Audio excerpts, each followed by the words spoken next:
What's up, everybody? Welcome back to the Blue River Bow Hunting Podcast, episode 62. I got my buddy on here, Matt. I don't want to mess your last name up. It's Dausman, right? You are correct, yes. Awesome. I can read for today. Got the first time, yeah. That's awesome. Yeah, but, I interact with Matt quite a bit since I've started a personal Facebook page for some reasons, and kind of saw what him and Jake were doing with Blue Collar Whitetails. He was on the Blue Collar Whitetails podcast this past week. Great episode. If you don't listen to that podcast, go check it out. They do a great job. Some really cool stuff, especially if you're from the state of Indiana like myself. But what's going on, dude? How's your evening going? Evening's going good, and thank you. I appreciate the compliments on Blue Collar. Yeah, it's awesome. I love interacting with everybody on there and see everybody posting trail cam pictures and that sort of thing, and just the blue collar aspect to it. I like that. Yeah, it's the working man just out there, doing what they love. Absolutely. Going hunting, got to work, so you make time when you have time, and we don't have that professional budget, so we're out there getting it done with what we can do. Well, that's perfect for this podcast because I've said for a long time this is the regular bow hunters podcast. I don't like to cover the exact same stuff all the time, but I like to have regular guys on just like me and you and go through how you do everything and how you approach whitetails and bow hunting, and and everybody gets to listen to that side of things, and I think that's kind of cool. Yes, it is. I'm ready. So for anybody that doesn't know you, Matt, introduce yourself. Matt Dausman. I'm 48 years old. I've been hunting. This will be my 36th year.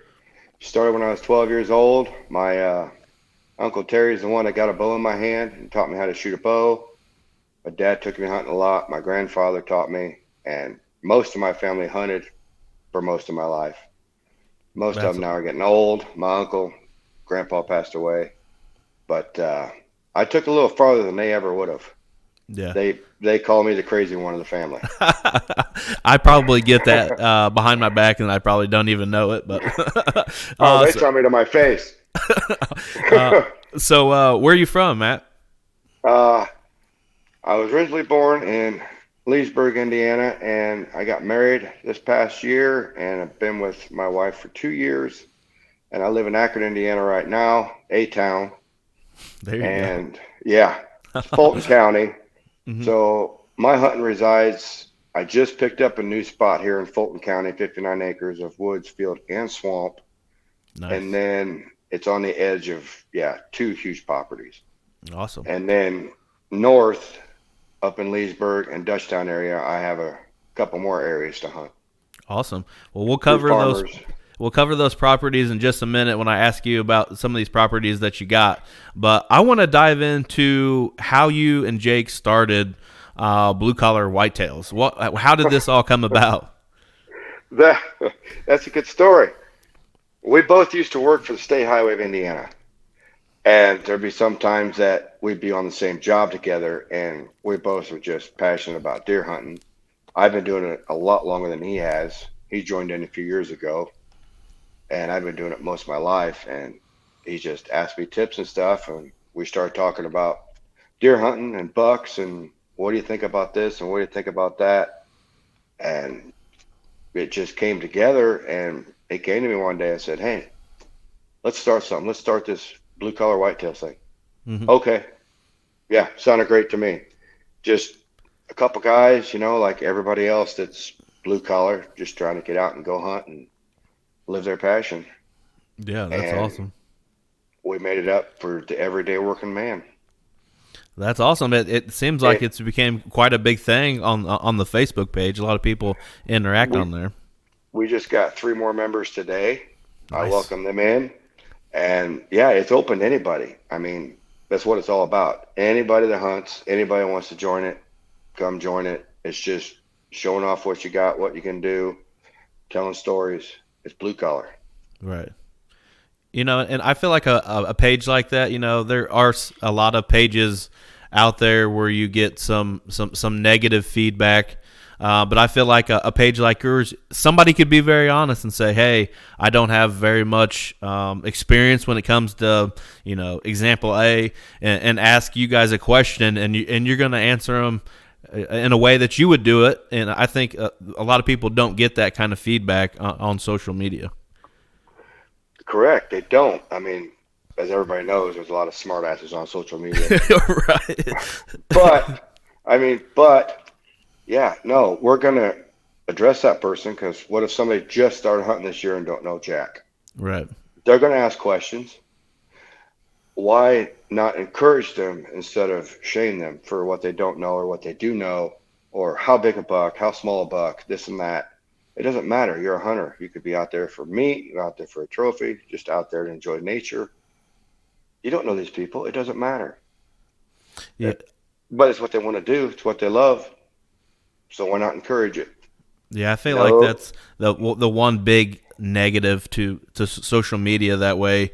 Like Correct. You were saying, buck shaming. I've talked about it in length on here before. But just like you said, somebody that doesn't, maybe they've never hunted before, and they go out there and they shoot a little basket rack or a four pointer or whatever, that's going to be such a trophy for them. That's how I started. I shot a little 7-pointer that probably wasn't 25 inches in total. You got it. Right. He's in the garage. Yep, exactly.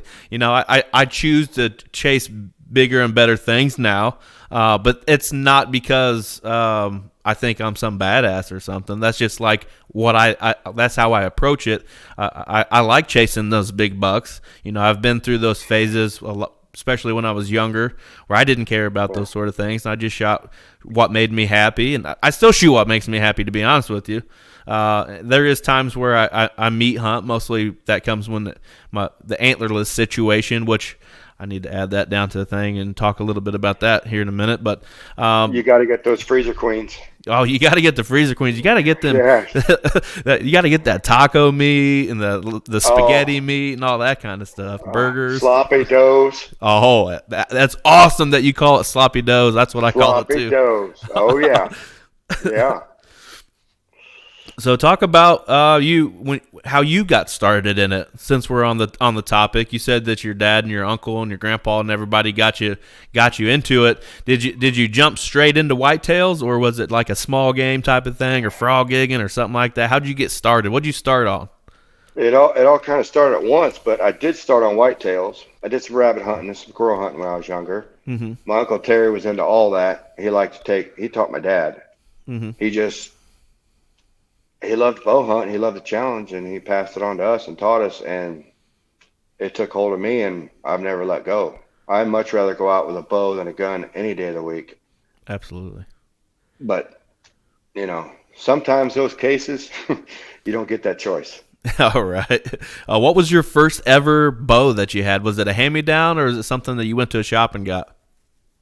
No, we went – my first ever bow was a Fred Bear bow. It was a youth bow, yes. And if you can remember way back where, I don't know how old you are, but I'm 48. But, I'm 34. Oh, okay. You probably don't remember. I got Bear Archery made a youth bow. It was called the Whitetail 2. Mm-hmm. That was my first bow. And they also had an adult version of it. And that's what my Uncle Terry had. And he took me to the local archery shop, which was Albertson Sports Shop back then. Mm-hmm.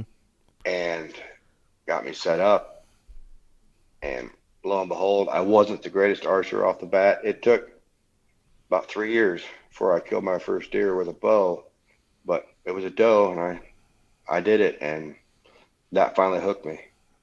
Oh, absolutely. I can remember, I wasn't the greatest archer either to begin with. I'm still not the greatest archer. No. I still make mistakes just like the rest of us. My first bow, I don't know if you remember this brand or not. My first bow was a Oneida Screaming Eagle. My Uncle Terry, he had one of those too. Talk about trying to hold them things back, especially at 14, 15 years old, trying to hold something that didn't have a cam. Basically trying to hold back a recurve. Yeah. I loved how they worked. Yeah, me too. But yeah, they were tough. Yeah. I had the big the spider damper on it, looks like a Oh big. yeah, that's a yeah. That's I what love Uncle them Terry had things back too. there. That's what I started with. The big Yep, fuzzies. big fuzzies. Yep. Oh But yeah. I feel like local bow shops were a lot bigger back then. I had probably 4 or 5 within a 15 to 20-minute drive of me. Now I have like one. They're far and few between anymore. I know it sucks. I wish that was still a thing. I loved going and seeing everybody shoot. They had kind of like league nights where you go in and shoot with some guys. That sort of thing. And I kind of miss the archery shops. It's not a thing like it. I think it still should be. I mean, yeah, Northern Indiana here, there's only like 2 that are really good, and that's Ringer Outdoors and Burkholder Outdoors. One south, one north. Rochester and Milford. So that's about the only 2 big ones I know of left. Besides, well, there's Bass and Bucks and Wabash. Mm-hmm. But that's it. Yeah, it's. I feel like somebody needs to open a couple shops up, and like the one that have been to. The only reason I went there, I needed some stuff tied on to my string, but like I feel like you don't get that personal touch to it when you go to a Bass Pro or Cabela's or something like that. No, it's just a that. guy hooking you up. You know what I mean? You're buying it. This, them archery shops. They had the guy doing it. And he would help you and give you tips and all that sort of thing. And the shop that I've been to, the archery guys. It's actually a gun shop. The archery guy's only in there like twice a week for like 2 hours, which sucks. Yeah, it does. But I'd much rather know that archery guy for 2 hours and know who he is than walk into Bass Pro Shop and have somebody you never met before set up your bow and hope that he got it right because he doesn't know you. Right. The personal connection is what's starting to miss, and the only way to find that is going to your local archery shops. I thought about just going and taking the class to be able to work on everything and just kind of do it myself. Work on everybody that's with us at Blue River Bow Hunting. Work on their bows and that sort of thing, and maybe get an arrow saw and cut up my own arrows and put my own wraps on them and that sort of thing. I think it'd be a lot of fun to get into. I'm sure it's an addiction just like anything else when you dive deep into it. Oh yeah. I mean, I've looked at it too. It looks awesome. It's going to be expensive, but it looks awesome. Right. So hunting Indiana, what's hunting Indiana mean to you? Well, lately, I'm sure you've heard, used to call this a sleeper state, and they changed the rules a few years ago from $2 to $1, and nowadays I'm seeing more bigger bucks than I ever have in this state in my area. Indiana hunting here and being a resident here is starting to pay its benefits. Absolutely. People always talk about, I'm going to go to Ohio. I'm going to go to Iowa. I'm going to go to Illinois. I'm going to go kill them giants. I just read an article a week or 2 ago that Indiana this past season was the #1 state for Boone and Crockett check-in deer. Wow, you have to send me that article. I'd love to read that. As far as me hunting, I've never seen it. The $2 rule. I don't remember exactly what year they changed that. But I'm glad they changed it for sure. It was the early 90s, like early 95. 90s. Mm-hmm. Yeah. But ever since that's happened, just like right now, I got, big deer. Yeah, big deer for sure. Big deer. Crazy thing is, if you, I'm sure you know this obviously, but speaking to anybody listening to us, but you can actually shoot more than one. You could shoot your regular Indiana tag. You could shoot your urban tag, and you could shoot a military refuge or a state park deer. You could probably actually kill 3 or 4 bucks in the state of Indiana. Not that I would want to. Oh. No, but Jake, he's always talked about that reduction zone. Yeah, reduction. I call it urban. That's what they used to call it back in the day. Yeah, he's big into that. He's been trying to get me to do that, and I've been thinking about it. Yeah, it's tough because a lot of it's easements off of interstates. Yeah. A lot of it's inner city type of stuff that you would have to get permission on. But I'm going to let you in on a little secret, and some people are probably going to absolutely tear me down for this and hate on me big time. But there is something in the state of Indiana, little gem out there for you guys. You'll thank me later.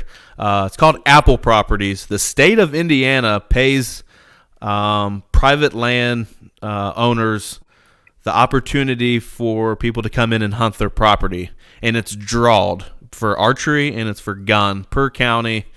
So many counties have these properties, and it's you can put in for it as we speak, and I believe the cutoff date is August 10th, if I'm not mistaken. You have to buy tag to have it, and there is counties up by you that have these properties, but you put in for these hunts. And I put in for an archery one just south of where I live. It's a pretty nice property, and depending on how big the property is how many people get drawed for it. But if you do just the archery hunt, you have it from October 1st to November 17th or whatever gun season Plenty of time. Plenty of time to get it done. Plus, Plenty of time. It's an extra property for you to have where you're not putting the pressure on your personal properties that you have that you're going to put a lot of work into. But that's a huge – I did not know this until turkey season. During turkey season, I was on a private piece in Greene County. I believe it was the county. And we found a sign, and we're reading through the sign, and it said Apple Properties. And I'm like, I don't even know what that is. And I went to school to be a conservation officer. So we look it up, and we found a map. There's a map on the IDNR website where you look all through where places to hunt. But there are these properties where the landowner gets paid per the state for you to come hunt their place. So anybody out there that wants to find another place to hunt, you might look that up before August 10th because you can put in for them. And certain counties have more than one property. I had no idea. Most people don't. That's why I said some people may hate me for that, for just dropping that little bit of knowledge on everybody. Well, I might check into that next year. You could check into it now, buddy. I mean, if you already got your tag bought, or go ahead and buy your tag, put in for it. Even if you get drawn, you don't ever get time to even go check it out. It's just another place to hunt. And then what's also available now on the website is military hunts like big oaks and that sort of stuff. I don't know if you've ever put in for that sort of thing either, but no. Some of those hunts are legendary, buddy. Legendary is an understatement. You're hunting military refuge like Jefferson Proving Ground in southern Indiana, old military bases and stuff. Ton of deer and very, very big deer. But those are also available now. And then I believe here in a few weeks we'll be able to put in, it's August or mid-August when we can put in for state park hunts. Those are awesome. Those, if you have already killed a buck and you get drawn for a state park hunt, you can go in and kill another buck. That's the point of those hunts or reduction hunts. They want you to shoot everything. They absolutely will get mad if you pass a deer. Like they want every deer taken off, as many as they can possibly get. Kid. Oh, it's awesome. I got drawed for Fort Benjamin Harrison. It's almost downtown Indianapolis. I hunted it in 2020, I believe. The first day I shot a doe and I probably seen 27 deer. Oh, wow. Oh yeah. I mean, it was unreal. I mean, obviously you have to be, they give you dates where you can go in. I mean, it's a state park. You can go in there whenever you want and walk the trails and stuff. But anywhere that there's a state park, most of them have reduction hunts. And I encourage everybody to take those opportunities, man. Go check that stuff out. It can be an adventure. Like the one that I did at Fort Harrison. It was the Monday, Tuesday, after the gun opener, but it's bow only because that state park is pretty suburban. It's pretty much inner city for the most. It's like having giant piece of property that's really badass because it's right along Fall Creek, which holds some very big deer that run around, up and down that river. And then towards Geisen, you see 140, 150-inch deer walking through these people's backyards. Oh, wow. Oh, yeah, it's unreal, dude. That'd be awesome. Yeah, I don't get that here. We got to go out after them. You'll get there one day. I've paid attention to some of the stuff that you've talked about when it comes to your properties and that sort of stuff, and you pass on those deer and let them grow, man. Sooner or later you're gonna have a lot of big deer running around. Oh yeah, that is true. But sorry, I didn't mean to cut you off, buddy. That's all right. I was gonna say the toughest thing is passing those deer. Oh yeah, for sure. I mean, there's some 3.5-year-olds that look dandy, and they're standing there in front of you, and it's tough. It is tough, especially like I've talked about on here before. When you have declining deer herds, sometimes you don't see a lot of deer. So when you see that first 110 or 120 buck, man, it gets you fired up, and you want to pull back on it, but it's like, you need to. It's only October 15th. I probably need to second guess this. Let's let him walk. You know what I mean? Yeah. As in what they say, what you would shoot on the first day, don't shoot on the last day. Absolutely. But the one thing I was going to ask you when we were talking before I hit the record button, that I was going to kind of surprise you with this question. As we're talking about Indiana and all these kind of hunts and tags and that stuff.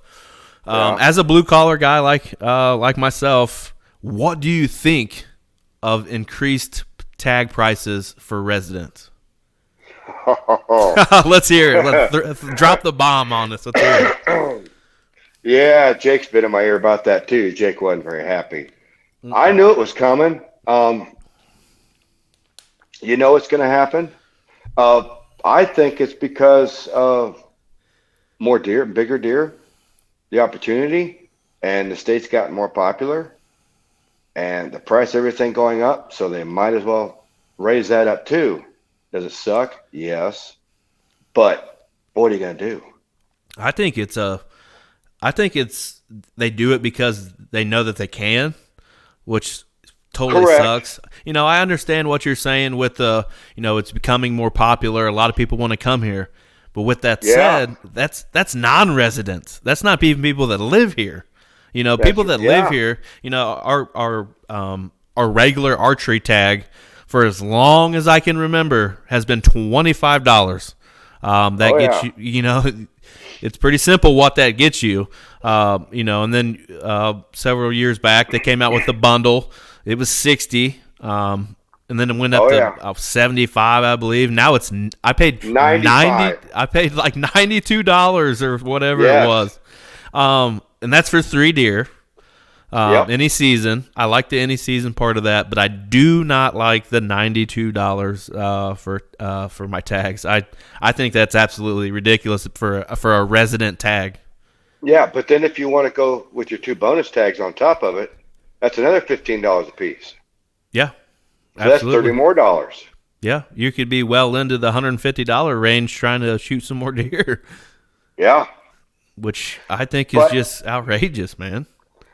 It is, but the flip side of that is go to the grocery store, look at the meat section, look at the prices on hamburger per pound.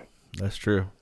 We figured this up. Yeah, we spend money on the toys and the weapons and tree stands and hunting gear and clothes and all that stuff to go. But when you break it down, you kill a big buck, he weighs, 215 pounds. You got 75 pounds of just hamburger out of him. And then you mix 20% sausage with it. You got, 85 pounds of deer burger / hamburger versus 1 pound of burger in a store at $5. So then that tag for $30, Yeah, I get it. I mean, it makes you think, but. For sure. Yeah. But no, I agree. It sucks. Because I know in other states, I'll make Kentucky an example. I know some people down there, and they have. I don't know if they still have it. I could be wrong on this. They used to have something called a sportsman's license, and it was like, I want to say for residents, it was like $40 or $50 or something. That was everything. That was your turkey. That was your deer. That was your waterfowl. Your small game. Everything under a price of 3 deer tags in the state of India. But I understand, and that license may be way more than that now. That was just back then. I used to hunt Kentucky quite a bit when I was younger for turkeys, which a non-resident turkey tag in the state of Kentucky is $210, which isn't crazy. But the archery tag for a non-resident in Kentucky is $375. Wow. Yeah, I'll be there in September. My pocketbook ain't gonna like that too much. No. Here it's like what, $37? Yeah, I think a turkey tag here is like $30 or something.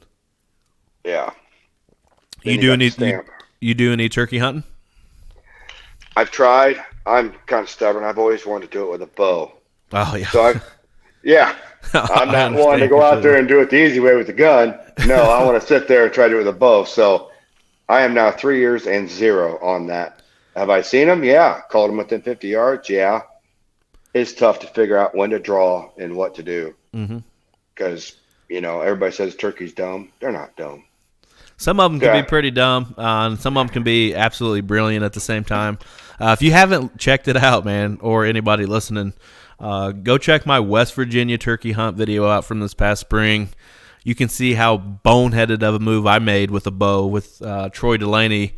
On opening day of West Virginia turkey season, I missed a tom at about 15 yards with my bow. Yeah, I missed him completely. He just stood there with the other tom, full strut. I was able to get another arrow in my bow. And then my second shot was a little too far forward. I hit the bird. I just didn't kill him. Your zone that you're going for, your kill shot on a turkey with your bow is very not small. very big. No, It's about that big. Yeah. But I should have just took his head plumb off, but I was trying to get a body shot. Kind of my first real action with the bow when it comes to turkeys. I've done it before, but I think I'm retiring the bow when it comes to turkey hunting. Something just feels right about shooting a turkey in the face with a shotgun to me. I'm starting to think so because I'm 3 years and out, and I'm thinking it's about time. Yeah, it's about time you get the old smoke pole out and just blast one. Yes. Just to get under your belt and then maybe try again. All right. So what county is it that what county or counties are you hunting here in Indiana?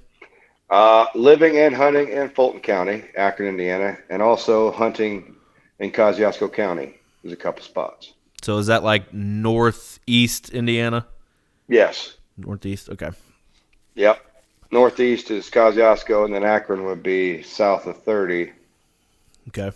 We're closer to Wabash here. I gotcha. Rochester. What kind of terrain is it that your properties consist of? Here in Akron, it's swamp. It is, nasty thick. I got a spot in between. Each side of the county road is just massive, huge swamp. And you got a couple fields and woods. So it's a little hilly. I'm going to put my stand on top of one hill that's back there on a big tree. It overlooks the field, the swamp, and the woods behind me. Mm-hmm. It's kind of an intersection. They all come through there. I got one of my mock scrapes in there, and they're hitting it religiously. So I haven't put a stand up yet, but I just want to see what these deer were doing because it's a new spot. I'm starting to figure out their pattern. So when you do determine stand locations, what are you going off of to put those stands in those places? But the swamp would be going off of setting it back from the swamp on a hill, mm-hmm. overlooking the swamp, and yet you got the field to your side and the woods behind you. Most of the deer are coming from the swamp in front of you. So say we're heavy in it in deer season, 1st November, last week October. Bucks are starting to feel it. You're up on a hill, they're down in the swamp. You do some soft grunts or whatnot. He comes out of there, he can't see anything. He's going to have to come up that hill because he can't see the other side. Gotcha. So being up on a hill could help your chances of pulling him out of there and coming up the hill to you to see what's going on because he can't see over the hill. So Gotcha. that's the theory in that setup. Mm-hmm. So basically, you were just basing it off of maybe like a bedding, or can they even bed in that? I've never hunted a swamp myself. Do they bed in towards the Oh, it's swamp, or is got it just a hiding spot?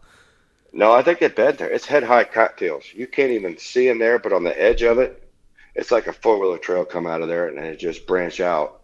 And then Wow. it's a big weed field and a few trees here and there, and then a cornfield here. And I got the weed field with a few trees trying to intersect them back and forth. I got you. Sounds like you'd be in the right spot. It is. I mean, I've had to change batteries in a camera twice already in 2 months. It's That's just awesome. day after day. They're just tripping it every day. It's a lot of good movement. So is all your properties swampy like that, or just that particular one? Just that particular one. Now, if we go northeast over to another spot around Leesburg, Dutchtown area, that's just a big woods, but it's shaped like a U. Mm-hmm. The main part of the woods is over here, and then it has a U in the back. It comes around, and there's a little woods here. And there's a big field in front of it, and that field goes back here in a U as well. Well, back here in this corner, off that U, there is 3 intersecting fence rows that all come in that corner. So what I've done in that corner, I got to stand there where all them intersect to come into the woods. All the bucks like to come right through there. So I got a mock scrape there.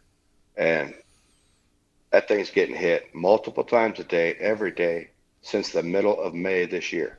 Wow. Now It's talking nuts. my language now when you're talking fence rows, Oh because yeah. that's what I Hmm. grew up on, kind of my bread and butter for a long time. Yeah. You know, Yeah. you know exactly what I mean when well, I'd say most people that hunt central Indiana, kind of close to me, definitely understand what you say when you talk about fence rows, man. It's just like a highway for these deer. It's unreal. It is. And the sad part is more and more farmers ripping them out though.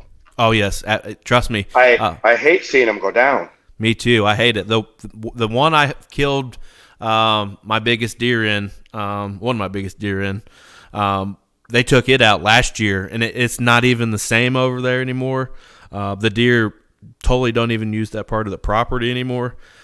But, you know, like those travel corridors in between, say, 2 big blocks of woods, those fence rows are money. It's almost the only type of you know, terrain that they can hide in. You know, some of them fence Yeah. rows you walk down through, you jump, you know, 5 or 6 deer out of the same fence row because it's their only source of any kind of bedding in the area. Because where I'm at, it's just wide open fields for the most part. What's I got a story. Okay. You described a spot I used to have before they tore it down. Mm-hmm. It was a small little woods in the middle of a huge field, and there's a fence row that ran to it. This guy right behind me, my biggest, 162 and 6/8, Nice. was laying in that cornfield right by that little woods in a fence row. I snuck in there and sat there, and it was 2004. 2 years later, they tore all that down.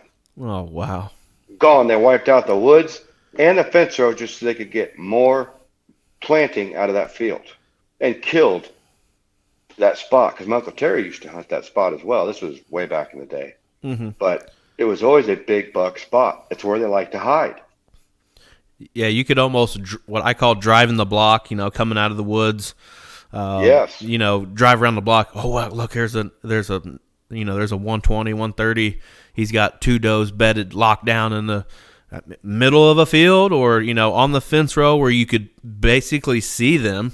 But they're not going anywhere. He's not letting them go anywhere. He's got them locked down. But you could just drive around, you know, a 4-mile county square and see 5 or 6 bucks with does locked down in these fence rows. Oh yeah. I love it. Honestly, I I know love it. exactly. Yeah. I've watched that my whole life. So when it comes to these properties, what's your biggest tool on scouting, or how do you go about scouting these properties?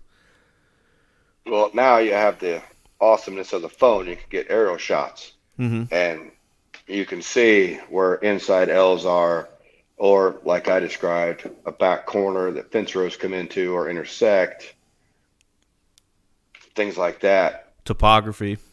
Yeah, to pinpoint where, well, here's going to be a pinch point, or here's a funnel, just where they come in and out, and then boots on the ground.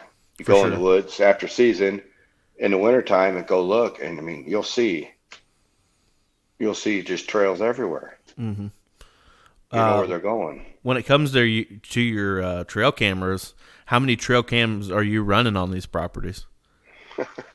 Are you a fiend when it comes to trail There's, cams? I could be. Remember that blue collar deal? Right. Blue collar budget. Right. In the last year, I invested in two of the Tacticam reveals, Mm-hmm. and I got one in a swamp, and I got one over at Chuck's, which is the intersecting three fence rows off the back of the woods. Mm-hmm. And that's all I'm running right now. And I can see what I've been wanting to see. There's deer every day. What you need to see. Yeah. On the points that I said where I was going to put a stand, where I thought it would be good, every day on both spots, there's deer coming through. And just last night, midnight and 5 o'clock this morning, I had the biggest buck so far of the season.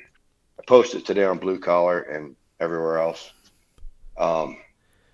He hit that scrape over northeast, over in Dutchtown. And yeah, I had 7 more deer today throughout the day hit that scrape. All they do is come in the woods, they hit it, and they go on.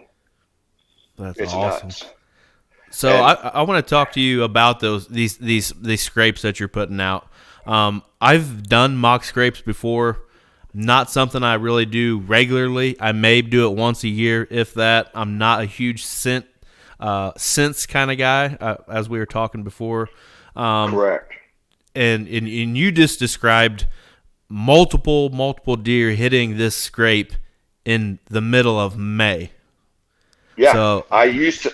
They took nose down since the one mhm. that I hooked up with this year in February. They told me because I was on there posting stuff. Guys are like, "Well, why are you waiting until August 1st?" I usually wait till August 1st. I have been the last 4 years. I wait till August 1st, then I start running mock scrapes. Everybody's like, "Yeah, a couple months before season, kind of gets them on it." Well, I figured out that doing it in the middle of May, it makes it more of a community scrape. That's what I was getting ready to ask you. Yes, it is what it's become. I've had anywhere from babies, which I just had this evening before we jumped on here. I just got a picture of a mama and 2 babies standing in the scrape. I had that big buck this morning. I had a spike at 3 o'clock today. I had 4 does between 1 and 4 o'clock today.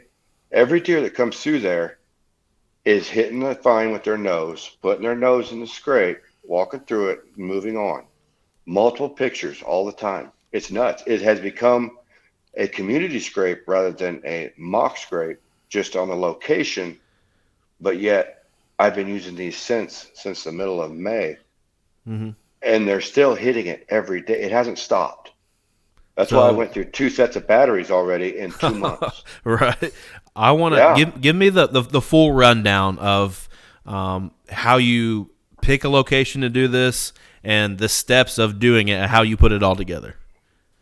First things first, you got to find where at least 2 or 3 trails intersect and get on a main one. Hmm. Or, like I said before, a back corner, fence row coming in, somewhere where they are running every day. It's one of their main trails, and just put it off the trail. So they have to walk by it because it's the main trail. But if it's just off the trail, and this year is the first year I used a vine. I've Hmm. been just using ropes the last 4 years. Well, I decided this year I was going to do a vine and try to educate myself more. I've watched a couple videos on YouTube about vines, so Hmm. I cut them. You cut it, and if you find one that drips, it's good. Hmm. So they logged this woods out this past spring, and when the loggers come through there, they made the back corner actually better. There's a couple small trees that bend over like this, which kind of make a tunnel over a Mm-hmm. four-wheeler trail, which was a main trail they were using coming in and out all the time. So now you got this tree bent over, it's leaning on another tree, so it made a perfect opportunity to tie that vine to that tree and let it hang right there, just off the edge of the trail. And when they walk down that trail, it's right there. It's a visual. They see the vine. It's head high. So make it usually the bottom of it come down to your waist off the ground. Mm-hmm. I mean, it's head high. It catches their attention. They see the scrape on the ground. It's bare dirt. Mm-hmm. They're going to go over. Curiosity, deer are curious. They're going to go Mm-hmm. over and bump it. And they do. And so I made this just offset of a main trail coming in, tied that vine to it, and just let it hang freely. And they rub it and put all their facial glands on Mm-hmm. that stick and whatnot, just like they talk about. It's exactly what they're doing this year. They're rubbing their faces on it. Everyone that hits it is, you can see it in the picture. Their nose is on it or their face is on it. They're rubbing them glands, and everybody's new kick is, well, these facial glands, that's where it's at. I think they're right because this stuff right here that I got introduced to at the show in Indy, which I can't believe I missed you, but I did. I was getting ready to say that. It's freaking nuts. I was at the exact archery booth. I know. Yeah, I didn't even see that. Jake did not give me a heads up on that at all. I wish he would have, because I was there for one day, but I actually went back the second day. I was there for 2 days because the first day, nose down, caught my eye. Like, oh, I never heard of this company before, so I went over there. First thing I said was, unscrew the cap. I want to smell this. Mm-hmm. They go, oh yeah. I said, yeah, I want to see what it smells like. You sure? Well, I was with another scent company for 3 years before this one, Mm-hmm. and I had some good luck with it. So I went to smell this stuff. I'm like, well, this doesn't smell as strong, and it has a little different smell to it. Mm-hmm. It had my interest up enough that, all right, so ended up talking to Jason, who is the owner of it all. Mm-hmm. They're out of Tennessee, and he taught me for a couple hours at the show, and then gave me 4 bottles to bring home, and said, try that stuff out, and anybody you run into, tell them about it and whatnot. Well, I kind of held off on that until I actually tried it. Mm-hmm. I don't want to promote something that, excuse me, Mm-hmm. if I haven't tried it and I haven't seen results, I'm not going to promote it. Right. I'm just, I'm a real guy. I'm Yeah. serious about it. I'm not going to promote something that's fake if it doesn't work. Right. So I haven't said a word about this to hardly anybody until last month. They told me, run this stuff middle of May. You'll be amazed. So what is it I did it. exactly that what are you spraying on there? Like, what's the bottle say? Like, what is it? Well, this one is Calm Down. It's Okay. like, an Evercalm, Yep, I've used that before. but I don't know what's in here. I Mm-hmm. mean, it smells like a deer. It smells like fur. And just today, or this morning, there's a doe bedded right beside the scrape. She was there for 40 minutes. That was a pretty cool picture. Yeah, there was 5 pictures. I looked at the times on each picture. She laid there for 45 minutes before she got up and decided to move again. She just laid down. But this is what I use. When I go in there, I'll spray the perimeter around the mock scrape that I make. Mm-hmm. So it smells like deer. It's a calming scent. And then I'll take about 3 squirts on the stick that's hanging, which Mm-hmm. is the vine, Right. and I'll let that be. And then after that, I come in with Scrape Down, which has facial glands in it and scents from a scrape. Mm-hmm. This stuff is remarkable. I can't explain it, But but the I got scrape. results. So the scrape down, it's not like you're not This is spraying like not. estrus or anything in there. No. This is bully buck. Okay. This is straight buck tarsal. This is hot doe. This is your urine right here. Okay. This is specifically for scrapes, for mock scrapes. Mm-hmm. This doesn't have urine in it. This has facial glands and deer scent in it off of like hooves and stuff like that. Right. So you can spray the stick with this too. I only squirt one squirt on it. It's a real fine mist. It doesn't take much. Right. I'll hit it one time with the mist. I'll hit it 2 times in the scrape with the mist. That's it. 3 squirts and I'm out. And I don't go back until once a week because I'm in there for 10 minutes. I'm in and out. I do it in the middle of the day right now because it's summer. They're not moving in the middle of the day. So, I mean, I spray myself with Calm Down when I go in, a couple squirts on each leg. Mm-hmm. It's like, you got weeds and everything this time of year. Right. Spray my rubber boots. And they also have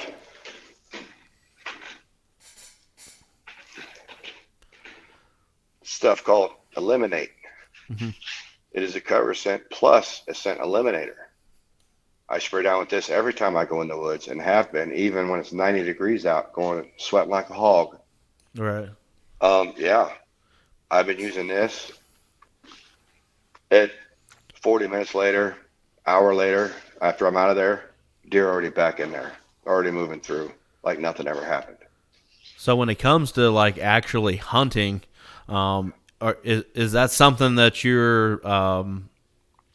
that you do a lot when it comes to hunting? Are you like a scent control kind of guy, or is it you're just going hunting?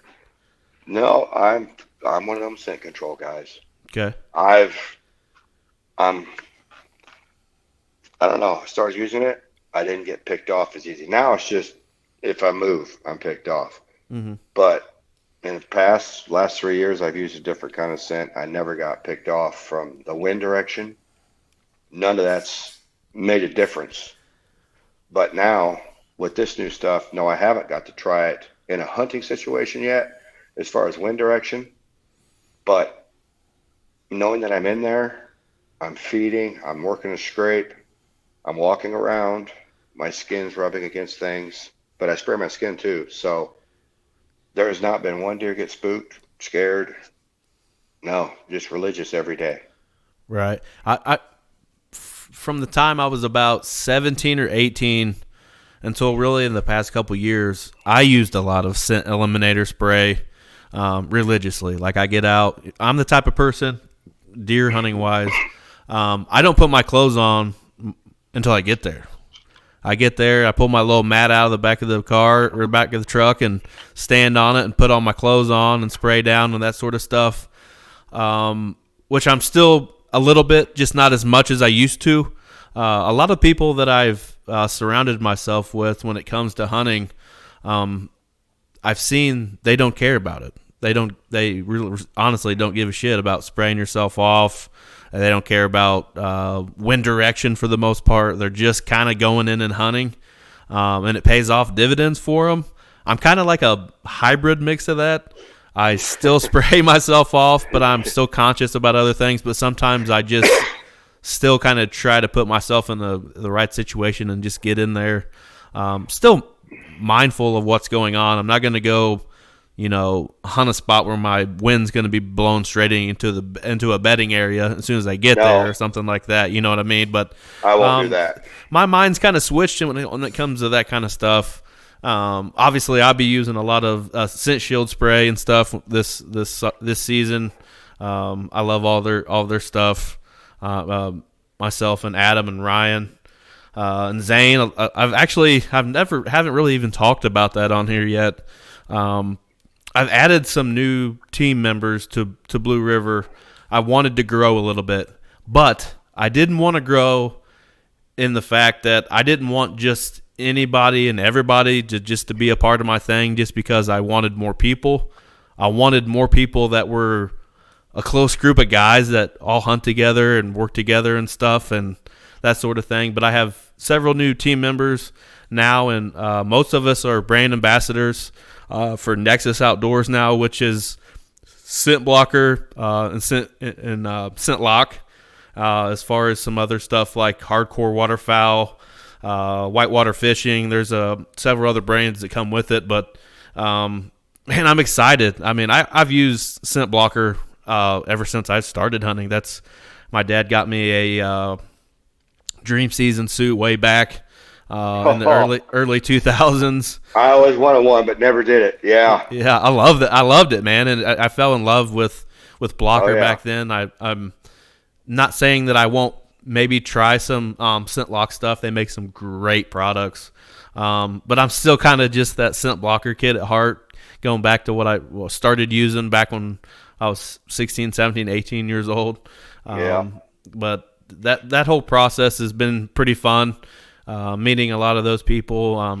Got to meet the guy that runs everything, Victor. We had a turkey hunt up with Midstate Outdoors in Michigan. We all killed turkeys. There was 7 or 8 of us that killed a turkey in basically 2 days. Everybody killed a turkey. Everybody that went killed a turkey. It was pretty cool. Nice. But I'm sure you'll see, as far as Blue River, Facebook and Instagram and Twitter and all that stuff, you'll see definitely see those products pop up. We're definitely going to embrace the opportunity to be a part of that team. Well, I'm going to be following. I've already hit up the YouTube page and Facebook I appreciate page. it, man. And, yeah, Jake told me all about it. I'm like, all right, yeah, I'm going to follow. And good content. I appreciate that for sure. Let's talk some gear. You know, I just kind of touched on some of the gear I like using as far as my clothing goes. What kind of bow you toting around? I came full circle. I went back to bear archery again this year. Mm-hmm. I've shot Hoyt for the last 18 years probably. And as you know, like most bows, they just keep going up and up and up. For sure. Well, I decided to go their direction.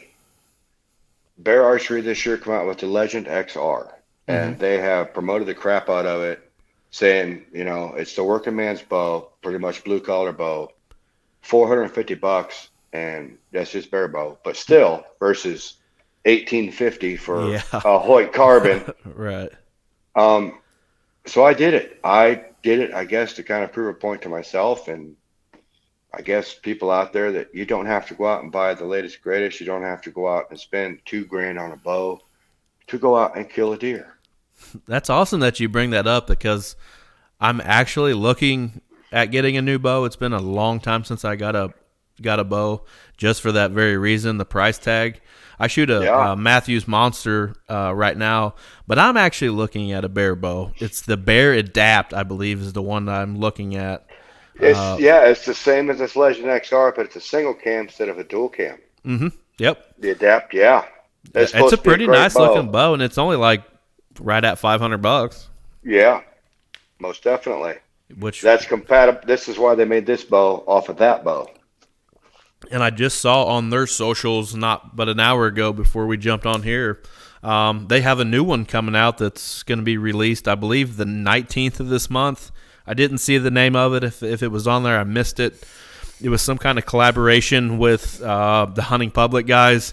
I know that's the Adapt Adapt was a Hunting Public bow, but apparently they're coming out with something bigger and better than what they did before.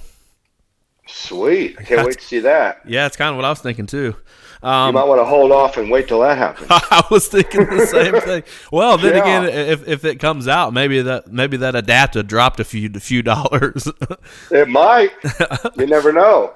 But no, back to my expensive bow thing. Mm-hmm. No, so I took that Hoyt after season, and I sold it. I got 15 back out of it for spending $1,850 last year. Nice. So I bought this bow, and I refurbished my other bear bow from 6 years ago, which is the Barracuda 33, and I'm a big Ted Nugent fan. That's awesome. Uncle Teddy. Oh, yeah. I dipped it myself in zebra, and the limbs were starting to get a little hairy, so I ordered new limbs this year, got the red, white, and blue string back on it, and it's sighted in. The Legend XR sighted in, so I have 2 bows ready to go for deer season for less than $1,850. That's awesome. Yeah. And there's a story behind that Ted Nugent bow, right? There's going to be, I hope. There's going to be. I've killed a few deer with it. My amazing wife. There you go. The amazing wife of the century, for my anniversary, got me tickets to go see Ted Nugent next week, July 20th at the Blue Gate. That's awesome. I so hope he signs that thing. So do I. It's going. I'm gonna try. Definitely got to get some pictures taken if he signs it, man. Oh yeah, most definitely. I'm hoping he does. I'm gonna try. It's a small venue, not a lot of people. I'm hoping something happens, and yeah, it'd be a dream fulfilled. As far as obviously you really like Ted Nugent. Have you ever met somebody like that before in person? Um, Legends of bow hunting, Just in or general, as just far as in, hunting oh goes, right? yeah, I've Mr. Duck Dynasty himself, Willie Robertson, Nice. met him. Yeah, I got pictures. I saw the limb of that bow, but he signed the limb. I met him over in Warsaw. He was at the oh, it was a convention center. It was February of 17. Yeah, February That's 24th, 17, on my birthday. I got to go awesome. see him. They let me take a bow and I had to be escorted. No Hmm. arrows, mind you, Right. but they had to escort me in, have him sign it, and then escort me back out with no arrows. So he signed the bow. We can't go off without arrows. Right. But yeah, but I got the job done. That's awesome. But no, I met Chuck Adams. That's I my met, story. I was gonna go with Chuck Adams. oh yeah, I got to meet him too at the indie show. Yep, I me had him too. sign. He signed one of my Hoyt bows. That's awesome. He signed he was promoting some kind of book that he had out. This has Yes, been we were years there the ago. same year. Yeah, and I had Oh my. loved watching him for a long time. And I'm not really much of a guy that reads a whole bunch, but especially when I was younger, I really didn't care about reading. But Yeah, but meeting him in yeah. person, I thought, man, this guy's gonna be like stuck up or act like a pompous ass or something. But he was No, pretty he's down to nice. He was earth. really nice guy. Yeah. He talked to my dad. My dad was kind of starstruck a little bit. It felt like, but we all Oh kind of yeah. talked about deer hunting, and of course we had to kind of hurry and go on because there was people in line ready to talk to him. Oh yeah. That But no, indie show, I feel like was underrated for a long time, but there's definitely starting to be some buzz around the indie show. Like yeah, the Working Class Bow Hunter. He said I talked to him. Him passing by the booth a few times. He I said seen that's them like one too. of their favorite shows to come to now is the indie show. I love those guys. I got Hmm. a picture with them when I was here in Indy. That's Their awesome. hat, their stickers on my truck because if you can't kill big bucks if your wife sucks. It's just All how it is. right, I got that Yeah. sticker on. Or I think the neighbor has. No, he's got the koozie or the sticker. I can't remember what it is. Oh, it's on my back window. That's awesome. Oh man. Yeah, but my wife looks at me and says, "Help, I don't suck. Go kill them." That's awesome. My wife doesn't suck either. I get to do a lot of stuff when it comes to, the outdoors as far as, Blue River, and we go all over the place now and with Yeah, very understanding. hunting and videoing and everything. And they're very understanding. And obviously, it's going to affect your pocketbook a little bit. So it's pretty Yes, cool it that we get does. to do the things that we get to do for sure. Yeah, it is truly. What about stands? Are you like a lock-on type of guy, a ladder stand, a saddle, a climber? What do you like using? Well, when I first started hunting, it was nothing but lock-ons then, Right. pretty much. Uncle Terry, yeah, you're sitting in this little thing, smaller than this little chair here, 20 feet up in the air with the screw-in steps and little metal Yeah. rods that come out. Yeah. That's what I learned on. Yeah, me too. But no, as I grew up, I got bigger, and one butt cheek stands is just not good enough for me anymore. Right. So yeah, so I have moved up to ladder stands pretty much. Okay. I got a brand new one sitting in the garage that my wife got me for Christmas. There you go. It's going to go at the new spot here in Akron at the Swamp. I'm going to get together here shortly, probably 1st of August, go do it, hoping on a rainy day Hmm. and put them up. I always make sure and try to do it on a rainy day, because rain washes scent away. Right. Try to get in and get out as fast as you can. Whatever you can do to not spook the deer. But anymore, but I do have 3 ground blinds. but I've not yet killed a deer out of a ground blind. But I have 3 of them just in case I got to get somewhere and set up real quick. Mm-hmm. I'm still not a big ground hunting guy. I'm People not either. talk, I'm not people either. talk to me about it. It's like I feel like I'm out there, even though you're in a blind. You feel like they can pick you off no matter what. You're just sitting there, eye level, and you're out there. Right. I haven't grasped that feeling yet. The only time I really hunt out of a blind, and I have a nice one. I got that dark horse from Double Bull. Is turkey hunting. I turkey hunt out of a blind when I'm bow hunting. Other than that, I don't even. That thing's not going to see the woods when I'm deer hunting, unless it's me taking like a youth hunter or something like that. I love being. I love being elevated, even if it's not even that high. I got to be up in the air. I like having that view. You can't see nothing on the ground. No. After hunting a tree all those years and you go on the ground, your vision's cut off from side to side, back, all you got's in front of you. That's it. You don't know what's going on around you. 20, 25 feet in a tree, you can see what's going on around you. You can see what's coming for a ways off. Mm-hmm. Yeah, it's got to be a tree stand. Got to be up. Right. Gotta be. When it comes to those, back to the bow talk a little bit. What kind of arrows do you like using? You're gonna laugh at this one too. Whatever you can get your hands on. No, guess what I'm shooting? What's that? Ted Nugent arrows. Oh, that's awesome! I should have guessed that. I don't even know why I didn't guess that. But the cool thing about Ted Nugent arrows, every one of them has their own serial number. It's right in the wrap. It's pretty cool. So you definitely, they probably put some time into them then. Yeah, I'm shooting gold tip Ted Nugent 400s. I started out with 300s, but those things are like shooting a log. Them 300s are heavy. So I switched to 400s, made them a little lighter, but no, I love them. I've been using them for about 3-4 years now.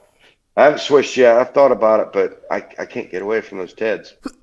Yeah, gold tip definitely makes a very nice product for sure. I had gold tips probably 6-7 years ago, somewhere in there.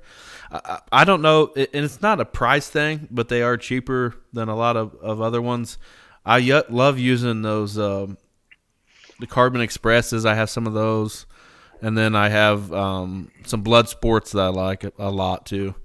But they're obviously not as much as some of these other ones. But I wouldn't say big. I like using it. I like using the platform TikTok. There's quite a few arrow builders on there, and I was actually messaging one earlier. I think I might actually, for the first time, have like some actual custom arrows made, like with my own wrap and stuff on them, me picking everything out from the nock to the vein and everything. I'm thinking I might go that route for once. Is that the Bow Talk guy?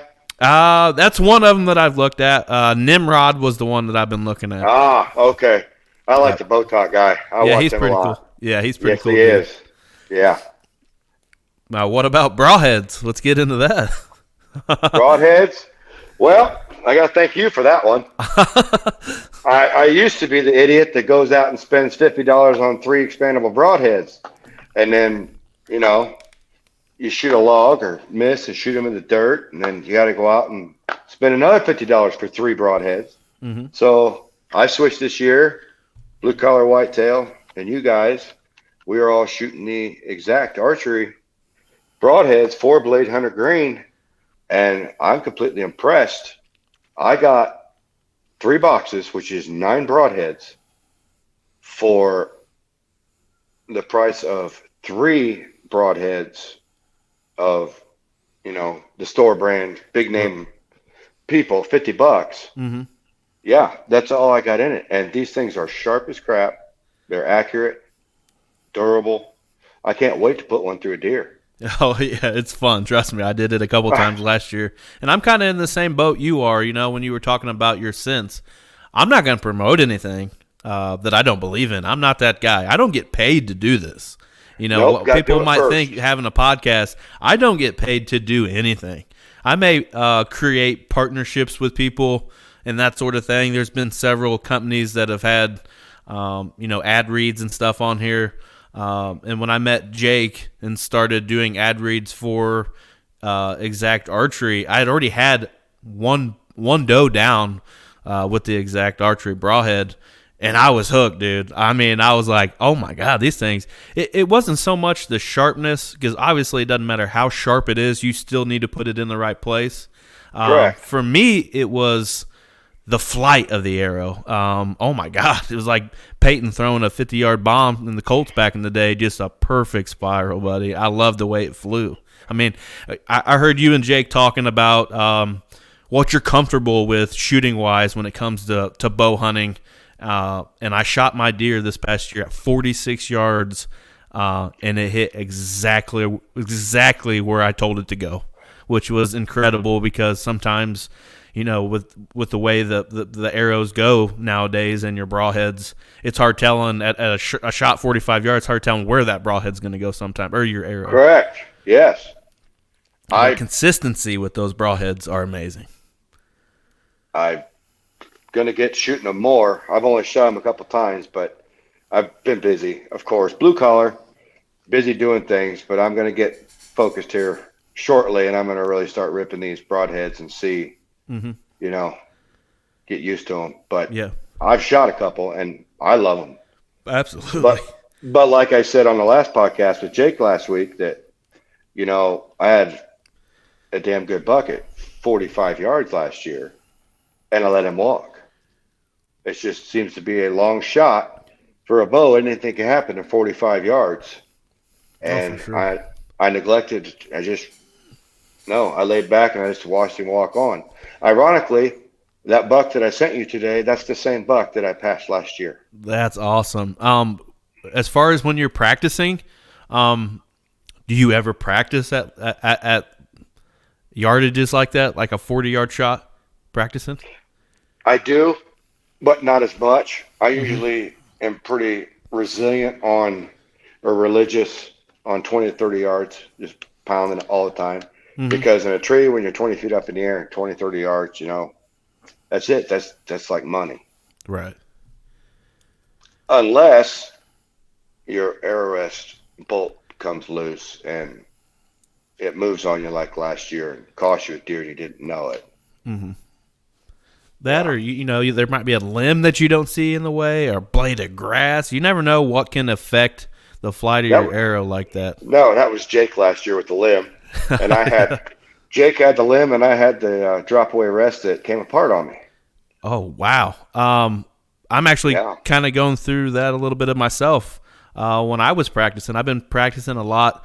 On the weekends, like Saturday, Sunday, if I'm just kind of hanging out in the garage watching the Reds game, I'll get the bow out, and in between innings or whatever, I'll throw a couple arrows down range. And I kind of had the problem with my drop away. I'm actually I'm going to buy a whole new one. There's like a plastic piece on some of the older ones where it ties on to the string. There's like this plastic piece, and it broke. Well, it basically coming untied, and it moves. So I got to go get me a new drop away rest, and I was pricing them out, and oh my God, I might as well go sell my feet picks on OnlyFans or something if I wanted some archery parts. Now, I will say, I know they're expensive as crap, but don't overlook Trophy Ridge. Well, that's what I got. I have a Trophy Ridge, but it's a lot older. Like I said, when I put this bow together, we're talking like the 2010. So it's been a hot minute since I've put new stuff obviously together in my bow. It's got a brand new sight on it and everything. I've tried to upgrade it as much as possible without buying a whole new setup. But it's time to get a new drop away rest for sure. Well, the drop away rest on this new Legend XR was $70. And I love it. It's great. It hadn't failed me at all. I've been shooting it all spring, summer.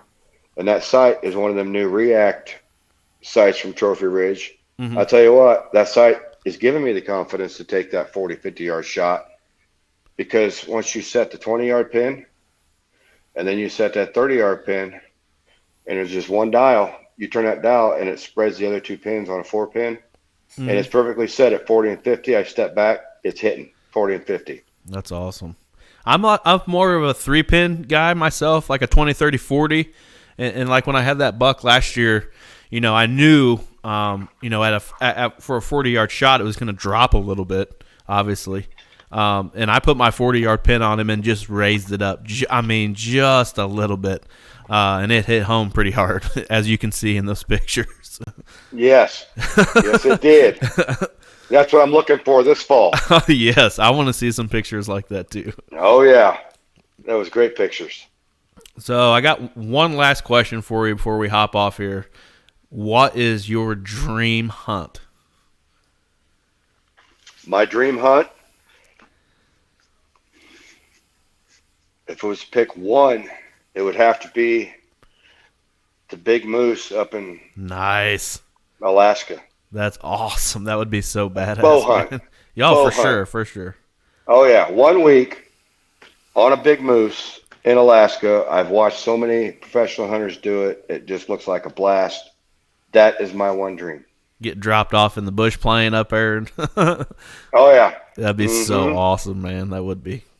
Well, buddy, it's been a pleasure talking to you, man. I can't wait to see how everything unfolds with you this year. I'm going to be following you and Jake's stuff pretty hard. Hopefully, hint, hint, Jake, I need to get back on that podcast of yours here soon or something. But I'll be listening to your guys' podcast and everything and checking in on that, man. But tell everybody where they can find you at on the old social media. You can find me along with Jake, but you can find me on Blue Collar Whitetails. You can find me on D-Factor Outdoors, on my page, Matt Dausman, and I'm posting about every day. That's awesome, man. Well, everybody, thank you for listening to episode 62. We'll be back again. One more thing. Yeah, what's up? I think us three ought to get together on a podcast. Me, you, and Jake. I'm down. I don't care if it's this show or your show. We'll do it. That sounds awesome, man. Yeah, let's do it. For sure. But thanks for listening if you're in the podcast world. Thanks for watching if you're on the YouTube. I'm going to – hopefully you've stayed long enough to hear me say this, but on our Blue River Bow Hunting Facebook page right now, we have a hat giveaway. We're picking a winner on Friday. So I know that's only a couple days from now, so hopefully you hear this in time. But you just go like our page, comment on the post of a screenshot of you subscribe to our YouTube. We'll be drawing a winner here in a couple days. But you guys have the good rest of your week, and we'll see you again back here next week. Y'all have a good one. Thanks, guys.